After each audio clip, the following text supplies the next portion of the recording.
You ever seen a movie flop so hard it actually becomes entertainment just to watch it fail? Because what happened with Disney's live-action Snow White wasn't just a box office disaster. It was a full-blown public meltdown. Imagine walking into your own movie premiere, and the loudest sound you hear is the echo of your own footsteps. That's not a joke. That's exactly what happened to 23-year-old Rachel Zegler. The woke actress of Disney's $370 million Snow White remake just watched her fairy tale turn into a full-blown horror story, with more empty seats than a Monday morning math class. There were actually raucous rounds of applause in the theater. Of course, I was the only person in the theater, so maybe that might explain it. We're talking about a film that was supposed to be Disney's next billion-dollar hit, rebranding a timeless fairy tale for a modern audience. Instead, it became the poster child for what happens when Hollywood lets ideology drive the script more than storytelling. And right in the center of it all, Rachel Zegler, once branded the next Disney darling, now the leading role in one of the most spectacular meltdowns in Hollywood history. The actress who managed to alienate half the fan base before the movie even hit theaters.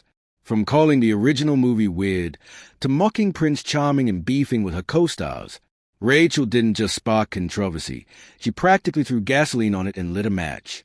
But here's the kicker. She documented the downfall herself. Instagram stories, awkward laughs, rented out theaters that didn't need to be rented. It's the kind of cringe you can't look away from. Entire theaters were empty. Fans were posting seat maps that looked like someone unplugged the ticket system. And that's just the beginning. Because what came next? Box office disasters, IMDb ratings so low they belong underground, and a PR nightmare Disney couldn't even wish away with all the fairy godmothers in the kingdom. This wasn't just a flop. This was a $370 million identity crisis. And Rachel? She didn't just lose a crowd. She may have lost her career. Let's break down how Disney's Snow White went from fairy tale to full-scale catastrophe. So let's start with March 25th, 2025, the night Rachel Zegler showed up to watch her own movie hit the big screen. Except there was one tiny problem. No one else did. Seriously, the theater looked more like a ghost town than a Disney premiere. The kind of place where tumbleweeds would have rolled past a popcorn machine if they had the budget for it. Rachel dragged along a few ride-or-die friends, ILA Mason, Jorge Mason, Remy, and Maria Isabel de Mason, all of whom probably thought they were attending a private screening. But it turns out the privacy came free with every ticket. And thanks to one of her friends posting everything to Instagram, the internet got a front row seat to the most awkward movie premiere in recent memory. We're talking cringy cheers when Rachel's name hit the screen. Forced laughs. Sad popcorn buckets. The kind of vibe you get when you're trying to pretend the Titanic isn't sinking while holding hands on the deck.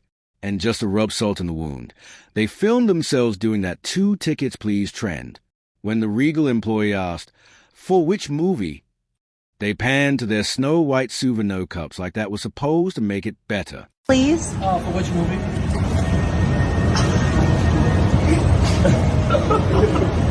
It didn't. And then came the numbers.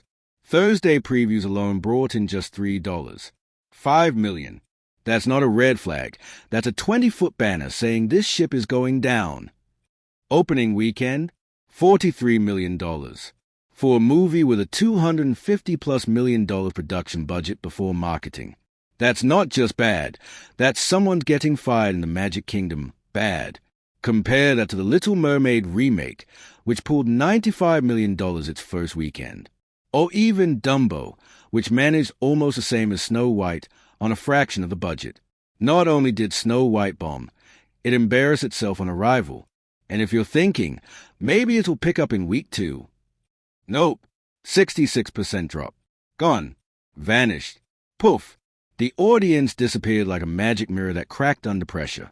Meanwhile, social media lit up with posts of deserted theaters and painfully empty seat maps. The only thing fans were lining up for was to roast it online. But this is not all. Then, because the internet never forgets, an old clip of Rachel resurfaced. In it, she proudly declares that despite her flaws and cracks, people would wait in line to see her work. To everyone who hates when I win, the winged victory came to the Louvre in pieces, and people still line up to see her. And I can only hope that despite my flaws, and despite my cracks and my breaks, and there are many of them, that at every premiere and everything I do, people will wait in line to see. Spoiler alert, they didn't. Instead, the only thing waiting in line was the internet, ready to roast her like a Thanksgiving turkey. Critics, fans, even casual moviegoers couldn't stop reposting it with captions like "this didn't age well." And welcome back to reality, Princess. Snow White was a complete flop. I mean, the critics were looking for any excuse to give it a high score. They know that conservatives don't like Rachel Zegler. Like, even they couldn't find a way to pretend that this piece of trash is anything but a piece of trash. But the drama didn't stop at the theater. Behind the scenes, it was a circus. Rachel Zegler claimed playing Snow White was a lifelong dream, the role she always wanted, a fairy tale come true. But based on what she said in interviews, you'd think she hated the story. I was scared of the original cartoon. I think I watched it once and then I never picked it up again. I watched it for the first time in probably 16, 17 years when I was doing this. According to Variety, Disney execs were already sweating bullets over Rachel's interviews, where she dragged a 1937 classic, called Prince Charming a stalker, and basically told entire political groups not to watch the film. The original cartoon came out in 1937, and very evidently so. Okay. There's a big focus on her love story with a guy who literally stalks her. Yeah. Weird. People will assume it's a love story just because, like, we cast a guy in the movie, right. Andrew Burnap. All of Andrew's scenes could get cut. Who knows? It's Hollywood, baby. And we absolutely wrote a Snow White that She's is not going to be saved by the prince. She's not going to be saved by the prince, and she's not going to be dreaming about true love. She's dreaming about becoming the leader she knows. If that's called love for your own movie you're playing the main character in, well, at least she has some self-awareness. I'm a narcissist. I say, if I'm going to stand there 18 hours in a dress of an iconic Disney princess, I deserve to be paid for every hour that it is streamed online. She took the stage at Disney's D23 event and closed her speech with a bold political statement that had execs scrambling. Panic mode activated. Suddenly, the $270 million fairy tale had turned into a full-blown PR war zone. Producer Mark Platt had to personally fly out just to ask Rachel to tone it down. Not once, twice. And as if that wasn't enough, Jonah Platt, Mark's own son, took to Instagram to publicly slam Rachel's behavior. This is called adult responsibility and accountability, and her actions clearly hurt the film's box office. Tens of thousands of people worked on that film, and she hijacked the conversation for her own immature desires at the risk of all the colleagues and crew and blue-collar workers who depend on that movie to be successful. Narcissism is not something to be coddled or encouraged. That post? Quickly deleted, but not before screenshots spread like wildfire. But that wasn't the only thing burning. So was a relationship with co-star Gal Gadot, or as Rachel apparently sees her, the Invisible Queen. First, Rachel referred to Gal as a professional pageant queen in a comment that reeked of passive-aggressive shade. Then came the 2025 Oscars, where the two awkwardly presented together like two co-workers forced into a group project. But the final nail? Rachel's heartfelt Instagram post thanking everyone on the Snow White crew except Gal. No mention, no tag, no photo. Just a massive, glaring omission that the internet immediately clocked. Coincidence? Maybe. But given all the behind-the-scenes tension, it looked more like a royal snub. And Weiss, Zegler and Gadot ended up on very opposite sides of a highly sensitive political issue. Rachel posted a series of Free Palestine statements that triggered a wave of threats against Gal, who is Israeli and served in the army. So yeah, you can guess what happened next. Due to Rachel's political comments, Gal became the unintended target of intense online hate and even threats to her safety. The situation got so serious, Disney had to cough up cash to pay for extra security to protect Gal, a mother of four, just so she could safely show up for Wyke. This, all because of a family film? Let that sink in. Rachel might have thought she was making a statement, but it's clear she didn't fully grasp the real-world fallout of her words. Yes, it's all Rachel Zegler and her behavior. And if it was just one comment, it probably would have been forgotten by now. But it was comment after comment, and it was pissing off everybody, pissing off old Disney fans, pissing off new Disney fans, pissing off Trump supporters, pissing off all of America. And it became such a disaster that they had to shut her up, which was the smartest move they made. but the onus is all on her and Disney's reaction to it. And quite frankly, if she has said nothing, her movie, probably still forgettable, would have done a lot better. And as if things weren't already spiraling, the $270 million disaster of a film was already bleeding money thanks to expensive reshoots and Rachel's non-stop stream of controversy. But then came the final straw. Right after the U.S. presidential election, Rachel fired off an Instagram post that read, and I quote, "May Trump supporters never know peace. F Donald Trump," one sentence. That's all it took to send Disney XX into meltdown mode. At that point, Disney had had enough. The film was already in trouble, and now she was alienating half the audience for an already doomed film. Disney scrambled. Behind closed doors, producer Mark Platt flew out not once, but twice to talk to Rachel face-to-face. This wasn't a friendly check-in. It was damage control with Mickey Mouse breathing down his neck. After plenty of back and forth, Rachel finally agreed to let a Disney-paid social media handler vet her posts before the film's March 21st release. Every caption, every comment, every story. But by then, the internet had already made up its mind. Just when you thought the drama between Rachel Zegler and Gal Gadot had finally calmed down, the internet caught something that fired it right back up. On March 20th, literally hours before Snow White stumbled into theaters, Rachel posted a glowing Instagram tribute. She called the movie life-changing, raved about the greatest crew in the world, and gushed over 3 magical summers in London with the cast. But one person was suspiciously missing from the post. Gal Gadot. No tag, no photo, no mention, nothing. Sure, some tried to brush it off as an innocent oversight, but after the Oscars' awkwardness, the shady pageant queen comment, and months of room attention, yeah, this felt very intentional and the internet wasn't buying it. To most people, it looked less like a tribute and more like a message. And the drama didn't stop there. From the moment Rachel was announced as Disney's new Snow White, the internet lit up. Critics questioned the casting of a Latina actress in the role of a pale-skinned fairy-tale princess, a controversy similar to the backlash Halle Bailey faced when she was cast as Ariel. But Rachel didn't exactly take the high road. In a now-deleted post, she clapped back, "Yes, I am Snow White. No, I am not bleaching my skin for the role." She went even further, calling her critics losers obsessed with preserving the bloodline purity of a cartoon princess.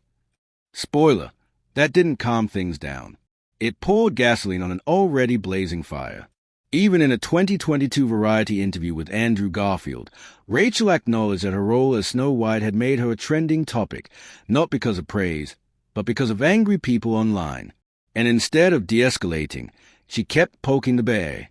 And while controversy can sometimes boost a film's visibility, this wasn't that kind of magic.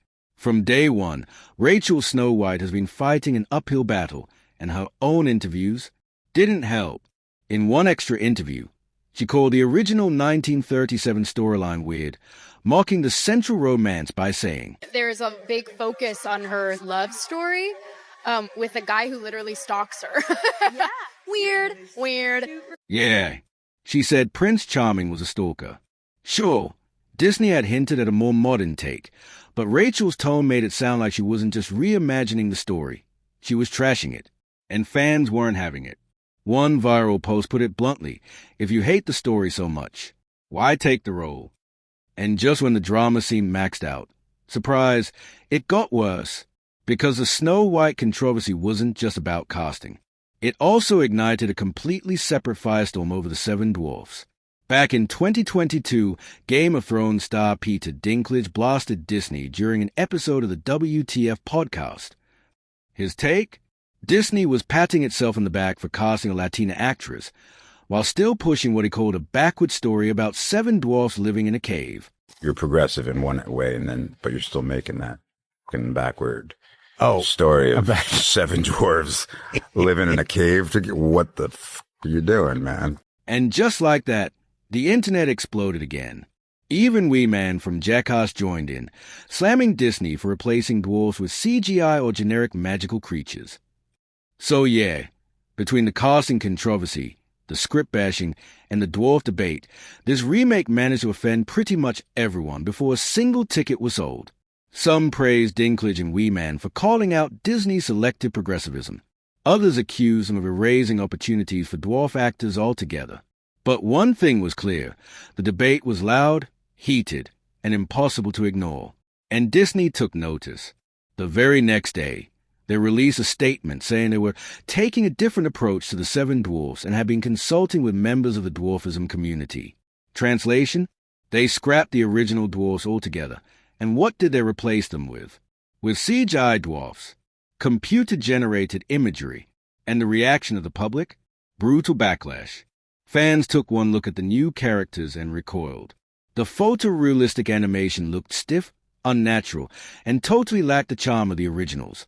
Instead of honoring what made the dwarfs iconic, Disney went with a weird middle ground that pleased no one. That is totally uplifting and the right way to be woke, Link, when you actually canceled the roles for the marginalized population because just putting them on screen is somehow racist. Just like that, another chapter in Snow White's long, messy saga became a lightning rod for outrage.